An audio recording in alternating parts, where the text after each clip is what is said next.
მუშაობს მოდელებს, როგორ შეიძლება იყოს ორგანიზებული სოლიდარობის ქსელები ან საპროტესტო წინააღმდეგობის ქსელები ან საზოგადოების გააქტიურების ქსელები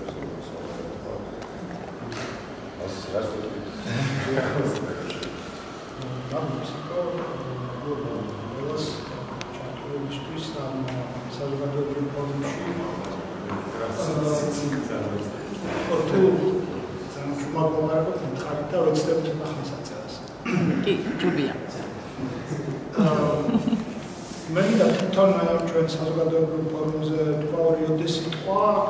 საზოგადოებრივ ასამბლეაზე და ამ კონტექსტში აი იმ კონკრეტულ პროექტზე თუ კონკრეტულ წამოწყებაზე რომელიც ასამბლეის ფარგლებში დავიწყეთ, მაგრამ მნიშვნელოვანია რომ ბევრი სხვა საზოგადოებრივი ჯგუფი შემოუერთდეს რაღაცნაირად თავიანთი იდეებით და თავიანთი კონკრეტული გადაწყვეტა. ფორუმის პირველ დღეს უშინდელ დღეს იყო საუბარი იმაზე ეს სამედიცინო ტერმინებით რო ვთქვათ, რა არის დიაგნოზი და რა არის რეცეპტი, ასე ვთქვათ. მაგრამ ამ რეცეპტს ჭირდება ადმინისტრირება და ასევე საჭიროა ალბათ დავინახოთ მომავალი ჯანმრთელი ჯანსაღი მდგომარეობა იმ ორგანიზმისა, რომლის ნაწილებსაც ჩვენ ყველანი წარმოვადგენთ, ხო და რომელიც გვინდა რომ წარმატებული და გამარჯვებული იყოს. ლაპარაკია ქართულ საზოგადოებაზე და საქართველოს სახელმწიფოზე. ამასაც ეთნობა სწორედ დღევანდელი ორი პანელი და შემდეგ პანელზე იქნება ლაპარაკი აი იმ მოტივირებელ რაღაც საერთო გაზიარებულ ხედვებზე, რამაც შეიძლება ადამიანები კიდევ უფრო ჩართოს ალტერნატივის და ცვლილების თანაშემოქმედებაში და მოტანაში და აი მე რაზეც მინდა გავამახვილო ყურადღება არის ის ალბათ რაც ყველას ჩვენ გარკვეულწილად გვაწუხებს, ეს არის იმ ქმედითი რაღაც თანაქმედების მექანიზმების არარსებობა, რომელიც საშუალებას მოგვცემდა რომ ჩვენი ხმა უფრო ძლიერად ისმოს. ჩვენი საზოგადოება არის საკმაოდ მოტივირებული, საკმაოდ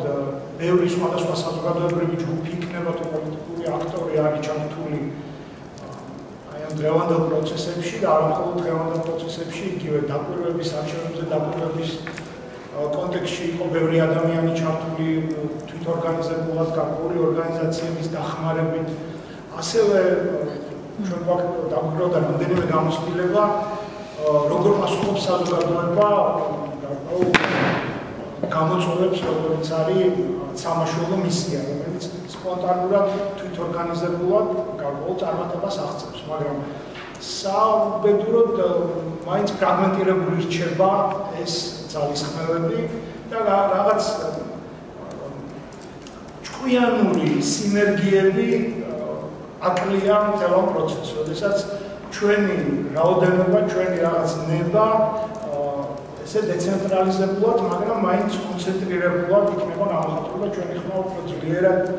შეიძლება რომ გავაჩეროთ და უფრო თანმიმდევრულები ვიყოთ ამ პროცესში. არიან ჯგუფები, რომლებიც ამ თანმიმდევრულობას ამჟღავნებენ კონკრეტული მიმართულებით, მაგრამ ბევრად მეტი შეგვიძლია და ბევრად მეტი უნარი გვაქვს და სწორედ აი საზოგადოებრივი ასამბლეის სტრატეგიის ფარგლებში ამაზე ვცდილობთ ვიფიქროთ და გარკვეული რაღაც მონახაზები, აი რაღაც იდეები, ფუნდამენტური პრინციპები და შემოგთავაზოთ და თანამშრომლობის მოწყვეტა, ასე ვთქვათ, იმისათვის რომ ერთად ვიფიქროთ ამ მექანიზმებზე. ლაპარაკი არის საზოგადოებრივი ასამბლეის ერთ-ერთი სტრატეგიული მიმართულება არის თვითმობილიზაციის, საზოგადოების თვითმობილიზაციის და დიალოგის მექანიზმების შენება და შექმნა, რომელიც საშუალებას მისცემს განსხვავებულ ჯგუფებს ერთად იმოქმედონ და რაღაცნაირად ერთმანეთის ძალისხმევა შეავსონ და ხდება იმის ხარჯზე, რომ არის კოორდინირებული და არის უფრო ჭკვიანური, ვიდრე უბრალოდ რაოდენობრივად დიდი. ჩვენ ვიცით ყველა განსაკუთრებით აი ამ პროტესტში ჩართულ ადამიანებმა, რომ რეჟიმი უპირისპირებს ამ ყველაფერს საკმაოდ კოორდინირებულ ბერკეტებს, სამართლებრივი იქნება, ფიზიკური იქნება, ეკონომიკური იქნება და მოქმედებს აი ესე კომპლექსურად წინააღმდეგობის ჩასახშობად და პროპაგანდით რუსის დასაყენებლად. ჩვენც რაღაცნაირად უნდა მოვახერხოთ, რომ უფრო კომპლექსური, მრავალშრიანი და სისტემურები ვიყოთ ამ ყველაფერში და აი სწორედ ამ მიზნით მინდა შევთავაზოთ თანამონაწილეობა ესეთი ავტონომიური ინიციატივების დეცენტრალიზებული ქსელის მოდელის შემუშავებაში და ამ მოდელზე დაყრდნობით შემდეგ გარკვეული ქმედითი მექანიზმების ამოქმედებაზე, რომელიც საშუალებას მოგცემს, რომ პატარ-პატარა თუ მოზრდილი ჯგუფები, რომლებიც ერთმანეთთან კოორდინაციის გარეშე წახერხებენ გარკვეულ ეფექტის მოხდენას, იქცნენ უფრო კონსოლიდირებულ, შეთანხმებულ, კოორდინირებულ ძალად. უშუალო მიზანი ამ პროექტის ნადი დავარქვით ამ პროექტს, როგორც ინგლისური აბრევიატურა ის არის ავტონომიური ინიციატივების დეცენტრალიზებული ქსელი. მიზანი არის შეიქმნას დაბალი რისკის, მაგრამ მაღალი გავლენის მქონე სინქრონიზებული თანაქმედების მექანიზმები, რომლებიც საზოგადოებას მისცემს საშუალებას სწრაფად მოახდინოს თვითმობილიზაცია კონკრეტულ დროებსა და კონკრეტულ ლოკაციებზე. საბოლოო მიზანი ამის იქნება, რომ საზოგადოებას ჰქონდეს დამუშავებული მექანიზმები, თვითორგანიზებული, დეცენტრალიზებული და გამჭვირვალე მექანიზმები, რომლებითაც შეიძლება ცოტა უფრო რთული კოლექტიური მოქმედებების ეფექტურად კოორდინირებას. მასშტაბზე ვიყურებთ სიტყვას, მე რამე განათლებით მათემატიკოსი ვარ, ცოტა რიცხვებსაც გავავლევ ხოლმე. დაახლოებით წარმოვიდგინოთ, რომ იმ ყველაფრის შედეგად, რაზეც უკვე იყო ლაპარაკი ამანავიჩი და რაზეც იქნება მოვაყენებს ლაპარაკი, არსებობს ადამიანების მოტივირებული მოქალაქეების 30-დან 50,000-მდე აქტიური და აქტივობისთვის მზად, რომლებიც მზად არიან. სადამკვირვებლო მისია ექნება ეს თუ გარკვეული სამოქალაქო წინააღმდეგობის არაძალადობრივი ფორმები, ამაში იყვნენ ჩართულები. ან ეს არის მოცემულობა, არიან ადამიანები, ჯგუფები, რომლებსაც აქვთ მოტივაცია და უნდათ რომ გამოხატონ საკუთარი ნება ერთად კოლექტიურად. და მათ შორის შეიძლება იყოს დაახლოებით 10%, რომელიც მზად არის უფრო საჯაროდ პოზიციონირდეს და გარკვეულწილად კოორდინირება გაუწიოს გარკვეულ ქმედებებს, რომლებიც მიბმულია კონკრეტულ დროზე და კონკრეტულ ლოკაციაზე. ეს არის მოცემულობა. რა შეგვიძლია ამ დროს გავაკეთოთ იმისათვის, რომ ეს თანაქმედება უფრო ეფექტური იყოს. ჩვენ რაც გვინდა შევთავაზოთ, არის ეს ალბათ არ იქნება ძალიან ორიგინალური და უნიკალური ამაში და ყველა ჩვენგანი ამაზე ვფიქრობთ, რომ გადავიდეთ რეაქციულ რეჟიმიდან პროაქტიულ მოქმედებებზე, ოღონდ ისე, რომ გარკვეული რაღაც პირობები იყოს შექმნილი იმისათვის სისტემურ დონეზე, რომ ეს თანაქმედება კოლექტიური იყოს ეფექტური. რამდენიმე პრინციპი ჩამოვთვლი, რომელზეც ჩვენ ვფიქრეთ, გვაქვს გარკვეული მონახაზი კონცეფციის და გვინდა თქვენთან ერთად დავიწყოთ დიალოგი და ამ მონახაზის მიყვანა კონკრეტულ ტექნიკურ დავალებამდე, კონკრეტულ მოდელამდე, რომლის პარამეტრებზეც ერთად ვიმსჯელებთ და გამოვიტანთ ერთთან რამდენიმე ესეთ მოდელს, რომელიც რამდენიმე ფუნდამენტურ პრინციპს იზიარებს. ერთი არის დაცულობა დეცენტრალიზაციის გზით. რომ აი ამ ქსელს ადამიანების ჯგუფების არ ქონდეს ერთი კონკრეტული მართვის წერტილი, ან მართვის კვანძი, რომელიც გაწყვეტის შემთხვევაში ძალიან ქსელში შეფერხდება, ეს დეცენტრალიზება ბევრ ესეთ პრობლემას აგვარებს, თუ კი მოდელი არის კრიტიკი. მეორე არის უსაფრთხოება მოქნილი ანონიმურობის მოდელით, როდესაც ადამიანი მონაწილე, ეგრეთ წოდებული მომხმარებელი ამ ქსელის თვითონ ირჩევს ანონიმურობის და დაცულობის დონეს და სისტემურ დონეზე უზრუნველყოფილია ანონიმურობის ის სპექტრი, ის წერტილი, რომელიც მას სურს. სრული ანონიმურობიდან დაწყებული და შედარებით პასიური მონაწილეობა, როცა მხოლოდ საჯარო განცხადებებზე რეაგირებს ადამიანი და ფიზიკურად მიდის და რაღაც ქმედებას უერთდება, ისე რომ მისი ვინაობა სულად დაცულდება, მაგრამ მისი ფიზიკური უნიკალურობა, მისი პიროვნების რაღაცნაირად ვერიფიცირებადია. აი ეს ორივე პრინციპი რაღაცნაირად ერთად შესაძლებელია ტექნიკურად რო იყოს დაცული. ეს არის სპექტრის არის სულად ანონიმური წერტილი და სპექტრის მეორე წერტილია სრული საჯაროება, როდესაც ადამიანები პოზიციონირებენ როგორც ლიდერები, მოსაზრებების ლიდერები და გარკვეული ქმედებების ინიციატორები, რომელსაც მე უერთდებიან სხვა ჯგუფები ამ დეცენტრალიზებული ქსელებით. და ამ სპექტრში შეიძლება იყოს სხვადასხვა ტიპის პროფილები, ასე ვთქვათ, აი ამ სრული ანონიმურობიდან სულ საჯაროდ. მესამე პრინციპი, რაც მინდა რომ შემოგთავაზოთ, როგორც არის ორგანიზებელი პრინციპი, ამის არის, რომ ნდობა იყოს გადატანილი სისტემურ კომპონენტებზე, სისტემის არქიტექტურაზე და სისტემის რაღაც ტექნიკურ გადამოწმებად, ვერიფიცირებად, სხვადასხვა არქით შემოწმებად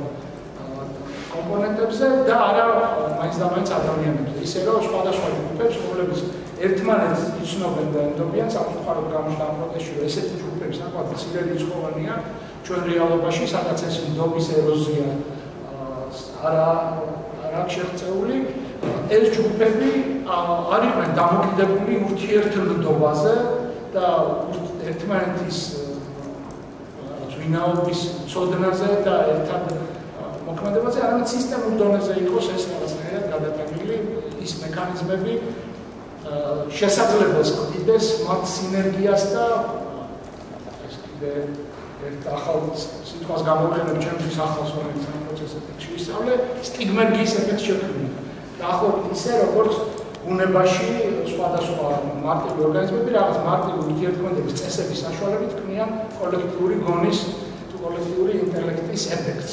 აი ფუტკრების და ჯანმრთელობის შემთხვევაში ხსენებენ ხოლმე ამ სტიგმერგიისას, როცა თითოეული მონაწილე მოქმედებს ძალიან მარტივი კაფიო წესებით, მაგრამ ჯამში იქმნება რაღაც კოლექტიური ეფექტი, როდესაც რის წინააღმდეგაც სისტემას უჭირს თავისი რაღაც ნაცადი მექანიზმების გამოყენება. ეს შეიძლება იყოს მაგალითად აი წყლის პრინციპი, ან კატათაგობანას პრინციპი, როდესაც ადამიანები იკრიბებიან ერთ ლოკაციაზე, ვთქვათ, გამოხატავენ თავიანთ პროტესტს, მაგრამ თუ იქნება რაიმე საფრთხე, რაიმე დაძაბულობა, აქვთ რაღაც მარტივი მოქმედების წესები, ან სისტემის დონეზე ხდება ამ წესების ამოქმედება და ერთი ადგილიდან იშლებიან და მეორე ლოკაციაზე, რომელიც შემთხვევით შეირჩევა, ან ისე უსაფრთხოდ არის შერჩეული, მეორე ლოკაციაზე იკრიბებიან და აგრძელებენ იქან რეაგირებენ, ასე ვთქვათ, ცოცხალ რეჟიმში იმ პოტენციურ ბარიერებზე, რომელიც შეიძლება რეჟიმში იყოს. და მეორე პრინციპი არის ხელმისაწვდომობა, ფართო ხელმისაწვდომობა, არ უნდა იყოს საჭირო რაღაც PhD კოსმოლოგიაში, იმისთვის რომ ჩაერთო ამაში და არც დიდი ტექნიკური ოპერაციული რაღაც უნარები, დაახლოებით მესენჯერის ან WhatsApp-ის გამოყენების უნარები საკმარისი უნდა იყოს იმისათვის, რომ ადამიანმა რაღაც დონეზე მაინც შეძლოს ამ ქსელის გამოყენება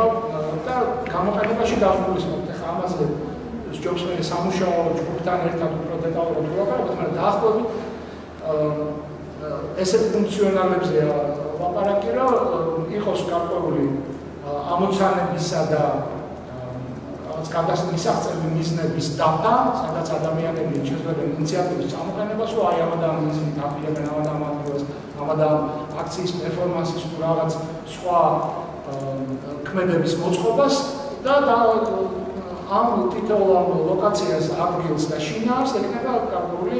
თავისი სტანდარტული მოქმედების წესები, რომელიც წინასწარ იქნება ცნობილი და სხვა ჯგუფებს შეიძლება უბრალოდ ამ დაფიდან აი უნდა შეუერთდნენ იმ მოქმედებებს, რომელიც მათთვის არის ისაღები თუ მოსახერხებელი სხვა მიზნით და ეცოდინებათ რაში მონაწილეობენ, ეცოდინებათ რა წესებით მონაწილეობენ, ხოლო თითოეული ჯგუფი, რომელიც შეიძლება იყოს პატარა, 3-7 კაციანი ან მოზრდილი, ერთმანეთთან რა წესებით ურთიერთქმედებს, ეს მათი საქმე იქნება, მაგრამ საერთო ურთიერთქმედების წესები იქნება წინასწარ ცნობილი და გამჭვირვალე. და ხელმისაწვდომი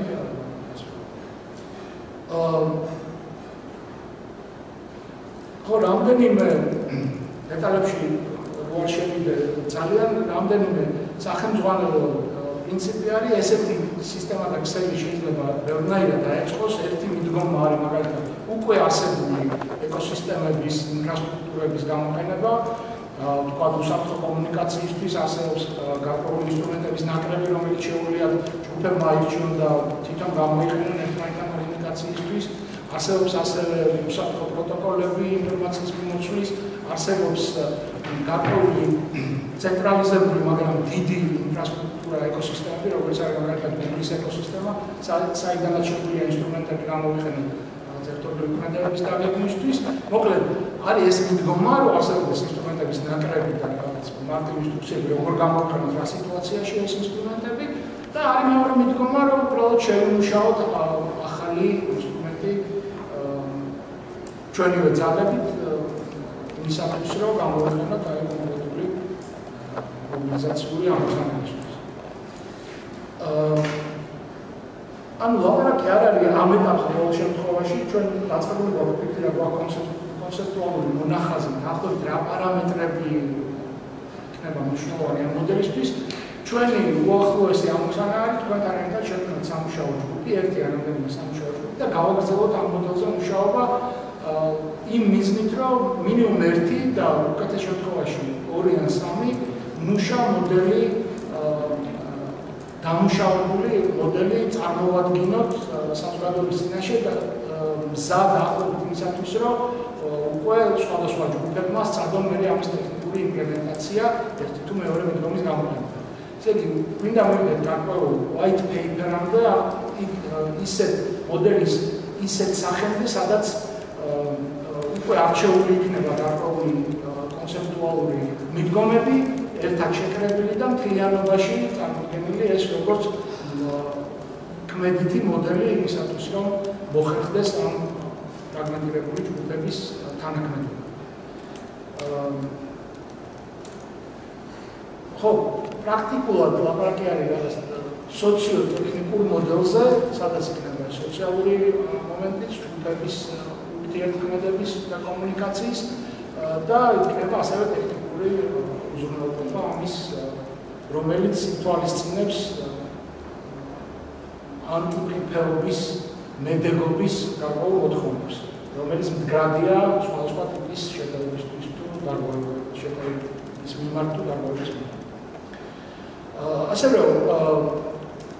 გარკვეული სტრუქტურირებული მექანიზმის შექმნა ჩანს საჭირო და ამაზე სუსტგანთან ერთად მუშაობა, რომ მოვახერხოთ სამოქალაქო კოორდინაციის